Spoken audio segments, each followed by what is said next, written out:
नमस्कार, आप देख रहे हैं आर्या न्यूज। मैं हूं आपके साथ पल्लवी सिंह। बुलेटिन की शुरुआत करेंगे इस वक्त की बड़ी और अहम खबर के साथ। अलीगढ़ से इस वक्त की बड़ी खबर आपको बता दें, जहां जहरीली शराब पीने से 119 मौत का मामला सामने आया है, जिस पर अब कार्रवाई की जा रही है। शराब माफियाओं पर गैंगस्टर की कार्रवाई की जा रही है। बता दें 27 अभियुक्तों के खिलाफ 3 मुकदमे दर्ज किए गए हैं। थाना खैर पिसावा और जावा में ये चार्जशीट दायर की गई है, जिसके चलते 4 शराब माफिया, 2 फैक्ट्री मालिक पर कार्रवाई की गई। इस दौरान 5 शराब तस्कर, 5 सेल्समैन और 4 ठेकेदार पर भी कार्रवाई की जा रही है। बड़ी खबर इस वक्त की आपको बता रहे हैं अलीगढ़ से, जहां पर अवैध और कच्ची शराब के कारोबार के खिलाफ पुलिस की मुहिम जारी है और इस दौरान पुलिस ने एक बड़ी कार्रवाई की है। इसमें 4 ठेकेदार पर भी कार्रवाई की गई है और इसके साथ साथ शराब के जो सेल्समैन हैं उन पर भी पुलिस का शिकंजा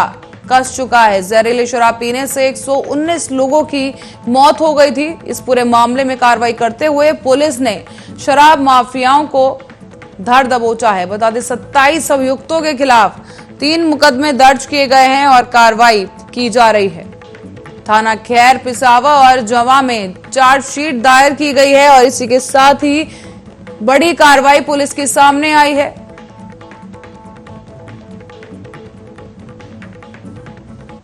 और इसी बीच रुक करेंगे दिल्ली की ओर। दिल्ली से इस वक्त की बड़ी और अहम खबर सामने आ रही है। सुप्रीम कोर्ट में फिजिकल सुनवाई होना शुरू हो गया है। बताया सुप्रीम कोर्ट में 30 जुलाई को होगी पहली फिजिकल सुनवाई, जिसके तहत 23 मार्च 2020 के बाद से ये अब पहली बार ऐसा होगा जब फिजिकल सुनवाई होगी। आपराधिक मामलों में सुप्रीम कोर्ट में सुनवाई की जाएगी। बड़ी और अहम खबर इस वक्त की आपको बता रहे हैं दिल्ली से, जहां सुप्रीम न्यायालय में अब फिजिकल सुनवाई की जाएगी, यानी खुद कोर्ट में वकील पहुंचेंगे और मुकदमा लड़ा जाएगा। इसके साथ ये आपको बता दें, इससे पहले वर्चुअल माध्यम से सुनवाई की जा रही थी, लेकिन अब फिजिकल माध्यम से सुनवाई की जाएगी। सुप्रीम कोर्ट में 30 जुलाई को होगी फिजिकल सुनवाई। 2020 23 मार्च से कोर्ट में डिजिटल सुनवाई की जा रही थी, लेकिन अब फिजिकल सुनवाई होना शुरू हो जाएगा सुप्रीम न्यायालय में। बड़ी खबर इस वक्त की दिल्ली से आपको बता रहे हैं, जहां आपराधिक मामलों पर सुप्रीम कोर्ट में अब फिजिकल सुनवाई शुरू कर दी जाएगी। 30 जुलाई को होगी फिजिकल सुनवाई। इस दौरान मुकदमे लड़े जाएंगे और सुप्रीम कोर्ट में 30 जुलाई को अनलॉक के बाद पहली ऐसी फिजिकल सुनवाई होने जा रही है। इसी बीच रुक करेंगे अगली खबर की ओर, जहां भारत में कोरोना संक्रमण के मामले लगातार घट रहे हैं। 27 जून से लेकर लगातार 50,000 से कम नए कोरोना केस दर्ज किए जा रहे हैं। इसी बीच स्वास्थ्य मंत्रालय के ताजा आंकड़ों के अनुसार पिछले 24 घंटे में 43,071 नए कोरोना मामले सामने आए हैं, जबकि 955 संक्रमितों की जान चली गई है। इससे पहले शुक्रवार को 44,111 नए मामले दर्ज किए गए थे, जबकि पिछले 24 घंटे में 52,299 लोग कोरोना से ठीक भी हुए हैं। हालांकि देश में लगातार 52वें दिन कोरोना संक्रमण के नए मामलों से ज्यादा रिकवरी हुई है, लेकिन 3 जुलाई तक देश भर में 35 करोड़ 12 लाख कोरोना लोगों वैक्सीन जो है लोगों को दी जा चुकी है। इस बीच बीते दिन करीब 67 लाख और 87,000 टीके भी लोगों को लगाए गए, तो वहीं अब तक करीब 42 करोड़ कोरोना टेस्ट किए जा चुके हैं। बीते दिन करीब 18 लाख कोरोना सैंपल टेस्ट किए गए, जिसका पॉजिटिविटी रेट 3% से कम रहा है। देश में कोरोना से मृत्यु दर 1.31% है, जबकि रिकवरी रेट 97% से ज्यादा है। एक्टिव केस 2% से कम है, जबकि कोरोना एक्टिव केस के मामले दुनिया में भारत में तीसरा स्थान है। कुल संक्रमितों की संख्या के मामले में भी भारत का दूसरा स्थान है, जबकि दुनिया में अमेरिका और ब्राजील के बाद सबसे ज्यादा मौत भी भारत में हुई है।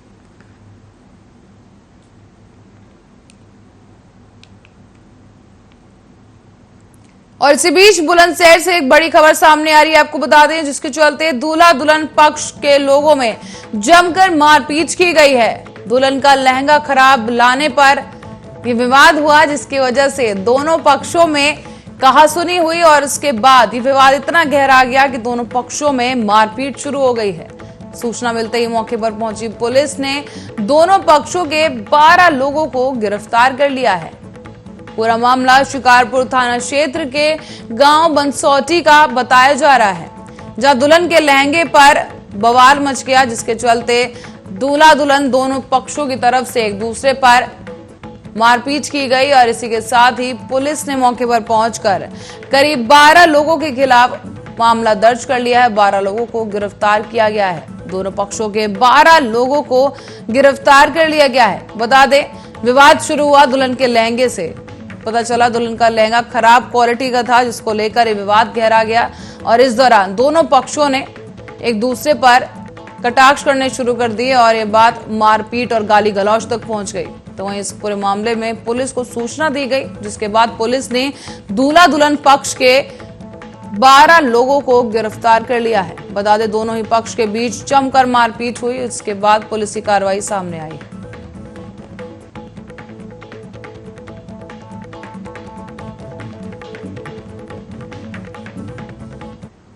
और इसी बीच रुक करेंगे अगली बड़ी खबर की ओर। सुल्तानपुर से इस वक्त की बड़ी खबर सामने आ रही है। सुल्तानपुर में कांग्रेस जिला अध्यक्ष अभिषेक सिंह राणा हाउस अरेस्ट कर लिए गए हैं। बड़ी खबर इस वक्त की आपको बता दें, अभिषेक सिंह राणा हाउस अरेस्ट कर लिए गए हैं। मुख्यमंत्री के कार्यक्रम को लेकर किया हाउस अरेस्ट। विरोध प्रदर्शन करने की आशंका में एक्टिव हुई पुलिस और इसके चलते पैतृक घर के बाहरी भारी मात्रा में पुलिस तैनात कर दी गई है। मोतीगरपुर के लामा बनकठा का पूरा मामला बताया जा रहा है, जहां पर मोतीगरपुर में लामा बनकठा गांव का ये पूरा मामला है, जहां पर हाउस अरेस्ट किया गया है। सुल्तानपुर से इस वक्त की बड़ी खबर, कांग्रेस जिला अध्यक्ष को हाउस अरेस्ट करने का मामला सामने आ रहा है। बता दें, अभिषेक सिंह राणा को हाउस अरेस्ट कर लिया गया है और इसी के साथ ही भारी पुलिस बल घर के बाहर तैनात कर दिया गया है। बता दें, सीएम के कार्यक्रम को लेकर यह हाउस अरेस्ट किया गया है। बता दें, कांग्रेस की तरफ से विरोध प्रदर्शन किए जाने के संभावना जताई जा रही थी, जिसके चलते राणा को हाउस अरेस्ट किया गया है। पैतृक घर के बाहर भारी मात्रा में पुलिस बल भी तैनात कर दिया गया है। बड़ी खबर इस वक्त की आपको बता रहे हैं सुल्तानपुर से, जहां मोतीगरपुर में लामा बनकठा गांव में पैतृक गांव है जो कि उनका, वहां पर उन्हें जिला अध्यक्ष को हाउस अरेस्ट कर दिया गया है। कांग्रेस के जिला अध्यक्ष को यहां पर हाउस अरेस्ट करने का मामला सामने आया है। अभिषेक सिंह राणा हाउस अरेस्ट कर दिए गए हैं। इसी बीच बढ़ेंगे अगली खबर की ओर, जो असम के मुख्यमंत्री हेमंत बिस्वा शर्मा जनसंख्या के मुद्दे पर चर्चा के लिए अल्पसंख्यक समुदाय के नेताओं के साथ एक अहम बैठक करने जा रहे हैं। उन्होंने शनिवार को ही कहा कि बैठक में 150 मुस्लिम बुद्धिजीवी शामिल होंगे और उन्होंने ये भी बताया कि पिछले 1 महीने के दौरान all Assam minority students union के दोनों गुटों से मिला और उनके साथ भी सभी ने कहा है कि जनसंख्या वृद्धि एक समस्या है और हमें इसे हल करने की जरूरत है।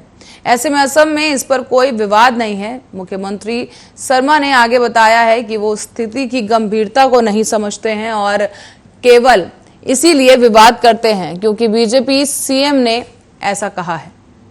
ये कोई विवाद नहीं हो सकता। अगर कोई अल्पसंख्यक लोगों के बीच गरीबी और अशिक्षा को खत्म करने की कोशिश कर रहा है तो लोगों को स्वागत करना चाहिए।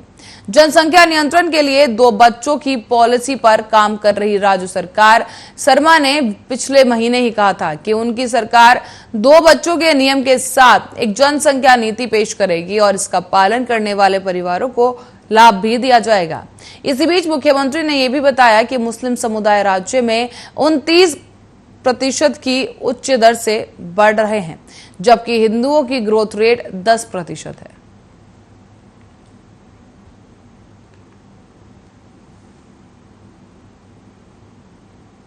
वहीं दिल्ली पुलिस के नए पुलिस कमिश्नर का पदभार संभालने के बाद बालाजी श्रीवास्तव ने शनिवार रात दिल्ली की सड़कों पर सरप्राइज चेकिंग कर राजधानी की सुरक्षा व्यवस्था का जायजा लिया है। नाइट चेकिंग के दौरान बालाजी श्रीवास्तव लाल किले और गाजीपुर बॉर्डर पर भी पहुंचे, जहां उन्होंने पहले लाल किला और फिर गाजीपुर बॉर्डर पर पहुंचकर वहां का जायजा लिया और इसी के साथ ही किसानों का आंदोलन चल रहा था गाजीपुर में, जिसके दौरान गाजीपुर बॉर्डर पर पुलिस कमिश्नर ने मंडावली थाने की इंस्पेक्टर प्रेमलता और दूसरे अफसरों से मुलाकात कर उन्हें शाबाशी दी है। इसी के साथ ही 24 जनवरी को ट्रैक्टर रैली के दौरान उपद्रवियों को अक्षरधाम की तरफ जाने से रोकने पर उनकी सराहना भी की। नए पुलिस कमिश्नर बनने के बाद पहली बार सड़कों पर सरप्राइज चेकिंग के लिए निकले कमिश्नर और इसी के साथ ही बालाजी श्रीवास्तव आरके पुरम थाना, साउथ कैंपस, कनॉट प्लेस और दरियागंज थाने भी पहुंचे। वहां उन्होंने अपनी शिकायतें लेकर पहुंचे, शिकायतकर्ताओं से भी मुलाकात की और इसके साथ साथ दिल्ली के नए इंटीग्रेटेड कंप्लेंट मॉनिटरिंग सिस्टम यानी कि ICMS के बारे में भी बताया और दिल्ली पुलिस की वेबसाइट के जरिए कंप्लेंट दर्ज कराने के बारे में जानकारी दी ताकि लोगों को ज्यादा पुलिस स्टेशन ना आना पड़े। ऐसे में नाइट ड्यूटी कर रहे दिल्ली पुलिस स्टाफ के लिए व्यवस्थाओं का भी जायजा लिया गया। दिल्ली पुलिस कमिश्नर ने रात में ही दिल्ली की सड़कों पर पेट्रोलिंग की और थानों पर ड्यूटी कर रहे स्टाफ के लिए मौजूद व्यवस्थाओं का भी जायजा लिया है।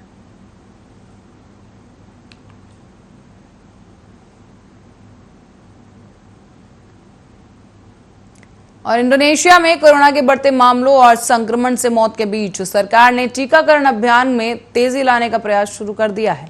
सरकार जल्द से ज्यादा लोगों को टीका लगाने का प्रयास कर रही है, लेकिन सरकार की कोशिशों को कई परेशानियों का सामना भी करना पड़ा। बता दें, टीकों की आपूर्ति में कमी के साथ ही लोगों के मन में अब टीकों को लेकर संशय की स्थिति बनी हुई है और वो टीका लगवाने से कतरा रहे हैं। यहाँ लगातार मौत के आंकड़े बढ़ते चले जा रहे हैं, लेकिन लोगों को अपने करीबियों को दफनाने के लिए इंतजार करना पड़ रहा है।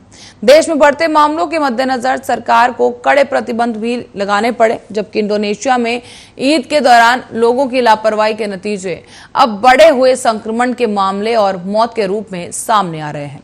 ये डेल्टा वायरस तेजी के साथ फैल रहा है इंडोनेशिया में और पिछले 7 दिनों में रोजाना मिलने वाले 8,655 से मामलों की संख्या बढ़कर अब 20,960 प्रतिदिन पहुंच गई है। रोजाना करीब 50% सैंपल संक्रमित मिल रहे हैं, जबकि विश्व स्वास्थ्य संगठन के मुताबिक ये संख्या भी कम ही बताई जा रही है।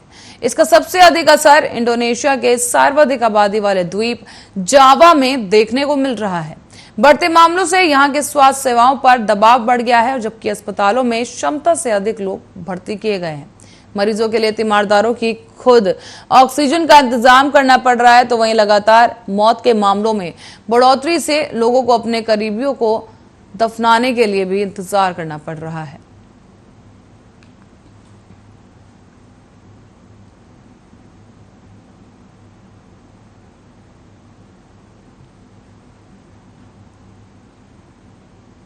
पूरी दुनिया में कोरोना की वैक्सीन लगाई जा रही है और किसी भी देश में 2 या 3 वैक्सीन से ज्यादा वैक्सीन उपलब्ध ही नहीं है। लेकिन इस बीच दुनिया के कई हिस्सों में कोरोना की वैक्सीन को लेकर लोगों के मन में अब सवाल भी बढ़ते जा रहे हैं कि बदलते कोरोना वेरिएंट पर आखिर कौन सी वैक्सीन सबसे ज्यादा असरदार होगी। इसी पर एक रिपोर्ट देखिए।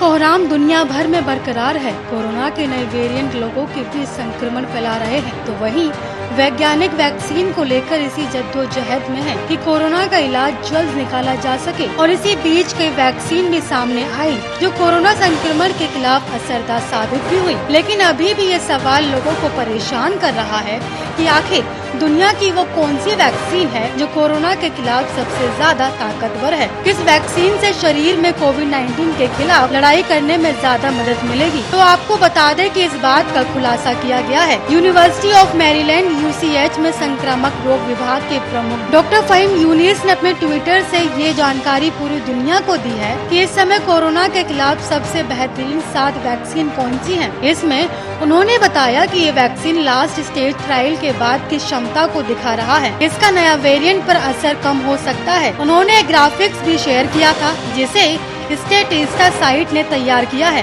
इसमें वैक्सीन की एफिकेसी यानी कोरोना के खिलाफ क्षमता को लेकर जो दावा किया जा रहा है वो वैक्सीन बनाने वाली दवा कंपनियों द लेसेंट मैगजीन और ब्यूटेन इंस्टीट्यूट के हवाले से दिया गया है। डॉक्टर फाइन यूनिस के ट्वीट ग्राफिक्स में एस्टेरिस्क मार्क के साथ ये भी लिखा गया है कि कोरोना के अलग अलग वेरिएंट पर इनकी एफिकेसी कम या ज्यादा हो सकती है। जैसे ऑक्सफोर्ड एस्ट्राजेनेका की वैक्सीन दूसरी डोज के बाद 90% एफिकेसी हो जाती है, तो वहीं जॉनसन एंड जॉनसन की एफिकेसी लगभग 70% है। जबकि सबसे कम जिस वैक्सीन का असर है वो है चीन की कोरोना। ये वैक्सीन 7वें नंबर पर है। इसे चीन की दवा कंपनी साइनोवैक ने बनाया है और इसकी क्षमता कोरोना के खिलाफ सिर्फ 50% है। इसके ऊपर आती है जॉनसन एंड जॉनसन की वैक्सीन, इसकी क्षमता है 66% और ये वैक्सीन 6ठे नंबर पर है। इसके बाद आती है ऑक्सफोर्ड एस्ट्राजेनेका की वैक्सीन यानी भारत के सीरम इंस्टीट्यूट ऑफ इंडिया में बनी कोविशील्ड। ये वैक्सीन 5वें नंबर पर है और इसकी क्षमता 70% है, लेकिन दोनों डोज लेने के बाद ये 90% हो जाती है। चौथे नंबर पर आती है नोवावैक्स कंपनी की कोविड-19 वैक्सीन। कोरोना के खिलाफ इसकी क्षमता लगभग